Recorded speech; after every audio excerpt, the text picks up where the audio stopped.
नमस्कार दोस्तों, आप सभी का हमारे यूट्यूब चैनल अंश एग्जाम ट्रिक पर बहुत बहुत स्वागत है। दोस्तों, करंट अफेयर की ये बहुत ही महत्वपूर्ण क्लास है। चलिए दोस्तों, सबसे पहले देखते हैं आज की जो खबरें हैं। तो जो पहली खबर निकल के आ रही है वो रोजर बिन्नी बने बीसीसीआई के 36वें अध्यक्ष। इसके बाद नेक्स्ट जो खबर है, संयुक्त राष्ट्र महासचिव एंटोनियो गुटेरेस 18 से 20 अक्टूबर तक भारत के दौरे पर।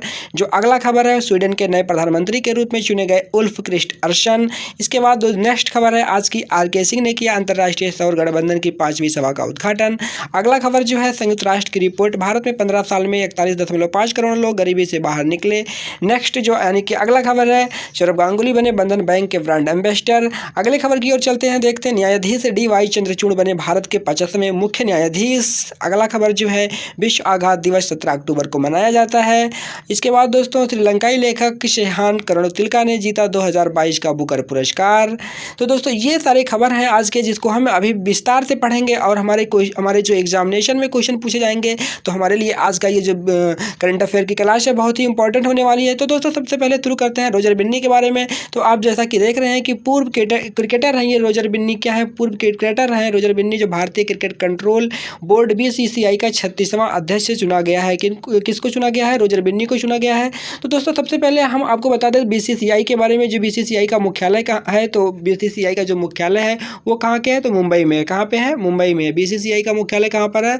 तो बीसीसीआई का मुख्यालय जो है मुंबई में है। फिर दोस्तों, अगर हम बात करें इन्होंने किसका स्थान लिया है, तो इन्होंने सौरभ गांगुली का स्थान लिया है, जो 2019 से इस पद पर बने हुए थे। यानी कि सौरभ गांगुली इस पद पर जो है 2019 से बने हुए थे। इसके बाद दोस्तों, अगर हम बात करें 67 वर्षीय बिन्नी भारत की 1983 विश्व कप जीत के बेहतर प्रदर्शनकर्ताओं में से एक थे और वह कर्नाटक राज्य क्रिकेट संघ के अध्यक्ष भी रह चुके हैं। बात करें दोस्तों जय शाह की, बीसीसीआई के सचिव के रूप में दूसरा कार्यकाल संभालेंगे। तो आप जानते हैं जो जय शाह है वो जो है बीसीसीआई के सचिव के रूप में अपना कार्यकाल एक पूरा कर चुके हैं और दूसरा कार्यकाल भी वही संभालने वाले हैं।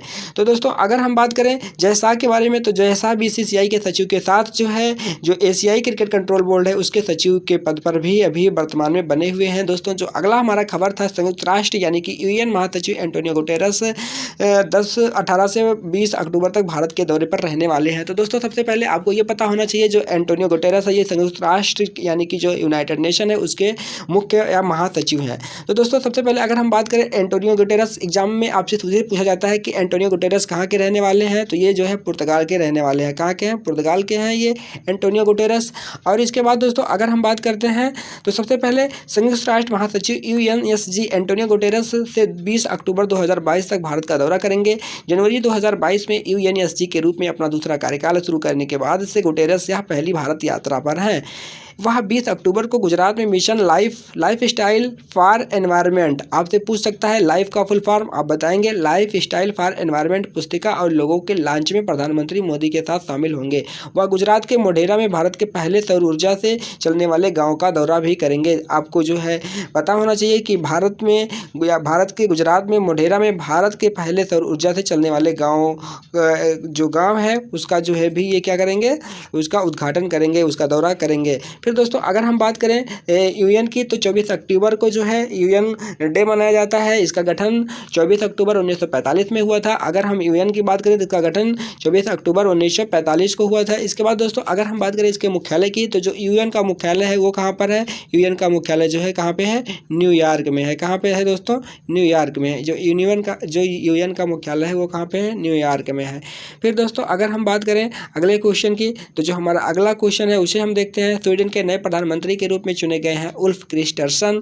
तो रूढ़िवादी नेता उल्फ क्रिस्टर्सन 17 अक्टूबर 2022 को स्वीडन के नए प्रधानमंत्री के रूप में चुने गए हैं। 58 वर्षीय क्रिस्टर्सन को 3 दलों की सरकार बनाने के लिए एक समझौते की घोषणा के बाद 173 के मुकाबले 176 मतों से निर्वाचित किया गया। क्रिस्टर्सन स्वीडन के नए प्रधानमंत्री के रूप में मैडलेना एंडरसन का स्थान लेंगे। एंडरसन 2021 में स्वीडन की पहली महिला प्रधानमंत्री बनी थी। स्वीडन की राजधानी आपसे एग्जाम में पूछा जाता है, स्वीडन की राजधानी क्या है? तो आपको पता होना चाहिए स्वीडन की राजधानी क्या है? स्टॉकहोम। स्टॉकहोम सम्मेलन कब हुआ था? तो स्टॉकहोम सम्मेलन 1972 में हुआ था। इस बात को भी आपको ध्यान में रखना है।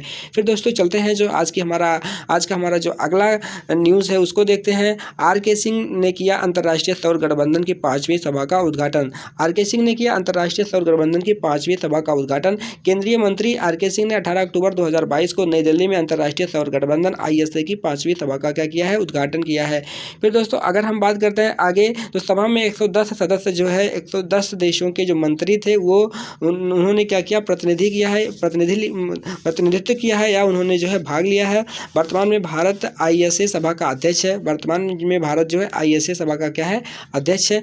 फिर दोस्तों अगर हम बात करते हैं ISA जो है एक अंतर्राष्ट्रीय संगठन है जो ऊर्जा पहुंच में सुधार और सौर ऊर्जा को बढ़ावा देने का कार्य करता है। ISA का मुख्यालय गुरुग्राम हरियाणा में है। इस बात को आप याद रखना है कि इंटरनेशनल सौर अलायंस यानी कि अंतर्राष्ट्रीय सौर गठबंधन का जो मुख्यालय है वो गुरुग्राम हरियाणा में है। गुरुग्राम हरियाणा में है। भारत में एक ही जो है अंतर्राष्ट्रीय मुख्यालय स्थित है जो किसका है, अंतर्राष्ट्रीय सौर गठबंधन का है। इसलिए आपको इस बात को भी ध्यान रखना है क्योंकि आपके एग्जाम में सीधे ये पूछा जाता है। फिर दोस्तों अगर हम नेक्स्ट बात करते हैं अगले खबर की, तो संयुक्त राष्ट्र की रिपोर्ट, भारत में 15 साल में 41.5 करोड़ लोग गरीबी से बाहर निकले। 17 अक्टूबर 2022 को जारी एक बहुआयामी गरीबी सूचकांक MPI के अनुसार 2005 से 2006 और 2019 से 2021 के बीच में भारत में गरीबी रेखा से नीचे रहने वाले लोगों की संख्या में 415 मिलियन की गिरावट आई है। यह सूचकांक संयुक्त राष्ट्र विकास कार्यक्रम UNDP और ऑक्सफोर्ड विश्वविद्यालय द्वारा संयुक्त रूप से जारी किया गया है। हालांकि सूचकांक में यह भी कहा गया है कि भारत में अभी भी दुनिया में सबसे ज़्यादा 228.9 मिलियन लोग गरीब हैं। तो इस बात को भी याद रखना है कि भारत में अभी भी दुनिया में सबसे ज़्यादा गरीब जो है लोग कहाँ पे हैं, भारत में है। कितना है, 228.9 मिलियन लोग हैं। तो इस बात को आपको ध्यान में रखना है। दोस्तों अगर हम बात करें तो सौरभ गांगुली, जैसा कि आप सबको पता है, जो सौरभ गांगुली थे तो BCCI के अध्यक्ष के पद पर थे, तो वहाँ से उनको जो है हटाकर यहाँ सौरभ गांगुली को बंधन बैंक का क्या बनाया गया है, ब्रांड एम्बेसडर बनाया गया है। आप सबको पता है बिन्नी ने सौरभ गांगुली का क्या ले लिया है, स्थान ले लिया है BCCI के अध्यक्ष के पद का। फिर दोस्तों अगर हम बात करें, बंधन बैंक ने सौरभ गांगुली को अपना ब्रांड एम्बेसडर बनाने की घोषणा की है। बंधन बैंक एक अखिल भारतीय बैंक है जो भारत के 36 राज्यों और केंद्र शासित प्रदेशों में से 34 भारत देश के 36 राज्यों और केंद्र शासित प्रदेशों में 34 में फैले अपने 5,644 बैंक आउटलेट के माध्यम से बैंकिंग सेवाएं प्रदान करता है। इसके अलावा हाल ही में ड्रीम सेटेगो ने उन्हें अपना पहला ब्रांड एम्बेसडर घोषित किया। फिर दोस्तों अगर हम बात करें, न्यायाधीश DY चंद्रचूड़ बने भारत के 50वें यानी कि 50 नंबर के मुख्य न्यायाधीश। राष्ट्रपति द्रौपदी मुर्मू ने 17 अक्टूबर 2022 को न्यायाधीश DY चंद्रचूड़ को भारत का मुख्य न्यायाधीश CJI नियुक्त किया। न्यायाधीश चंद्रचूड़ 9 नवंबर 2022 को 50वें CJI के रूप में पदभार ग्रहण करेंगे। वह वर्तमान CJI न्यायाधीश EU ललित का स्थान लेंगे। यानी कि आप सबको अभी पता है कि अभी जो वर्तमान में भारत के CJI हैं वो हैं EU ललित। तो दोस्तों अगर हम बात करें, न्यायाधीश चंद्रचूड़ को 2016 में सर्वोच्च न्यायालय के न्यायाधीश के रूप में नियुक्त किया गया था। उनके पिता न्यायाधीश YB चंद्रचूड़ भारत के 16वें मुख्य न्यायाधीश रह चुके हैं।